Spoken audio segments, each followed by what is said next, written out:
সরকারি হাসপাতালগুলোর বেশিরভাগ আইসিইউ বিকল পড়ে আছে। এমআরআই ও সিটি স্ক্যান মেশিন না থাকায় শিশু হাসপাতালে চিকিৎসা সেবা ব্যাহত হচ্ছে, এমন অভিযোগ তুলেছেন বিরোধী দলীয় নেতা ডক্টর শফিকুর রহমান। সকালে রাজধানীর শিশু হাসপাতাল এবং বিভিন্ন ফিলিং স্টেশন পরিদর্শন শেষে তিনি আরও অভিযোগ করেন, জ্বালানি খাতে অনিয়ম ও চাঁদাবাজির কারণে দ্রব্যমূল্য বেড়ে গেছে। আরও জানাচ্ছেন সালাউদ্দিন কাদের। দেশে হাম সংক্রমণ ও শিশু মৃত্যু ক্রমান্বয়ে বাড়ছে।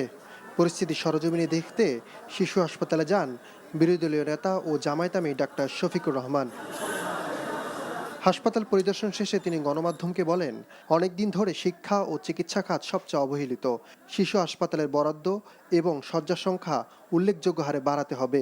চিকিৎসা ব্যবস্থায় বড় ধরনের একটা ধাক্কা লেগেছে আমাদের কচি, অবুঝ, ফিরিস্তা শিশুদের গায়ে। এখানে 700টা বেড আছে, বেডের মধ্যে 250 বেড হইল ফ্রি, বাকিগুলা সব রুগীদেরকে খরচ দিয়ে এখানে থাকতে হয়। সব কিছু এই হাসপাতালের বেড বাড়ানো দরকার, সেই সুযোগ আছে। আমরা সরকারের কাছে দাবি জানাই, এটার বেড বাড়িয়ে অন্তত 2000 করার ব্যবস্থা করা। এরপর আসাদ গেটে দুটি ফিলিং স্টেশন পরিদর্শন করেন বিরোধী দলীয় নেতা। কথা বলেন গ্রাহক ও পাম্প কর্তৃপক্ষের সঙ্গে। বর্তমান তেল সংকট নিয়ে সরকারের সমালোচনা করে জামায়াত আমির বলেন, মন্ত্রীদের বক্তব্য আর বাস্তবতার সঙ্গে বিস্তর ফারাক রয়েছে। আগে প্রতিদিন তারা 3 গাড়ি তেল পাইতেন, এই সংকট সৃষ্টি হওয়ার পরে দেওয়া হয় 1 গাড়ি।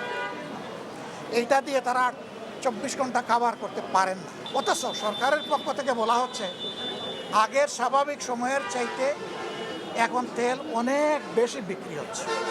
এই সংকট তৈরি হয়েছে বিশ্বের যুদ্ধে লাগার কারণে। তাহলে এখানে লুকোচুরির কি আছে?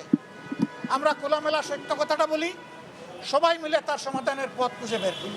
দেশের আইন শৃঙ্খলা পরিস্থিতি অসন্তোষ জানিয়ে এক্ষেত্রে কার্যকর ব্যবস্থা নেওয়ার দাবি জানান বিরোধী দলীয় নেতা। সালাউদ্দিন কাদের, এনটিভি নিউজ, ঢাকা।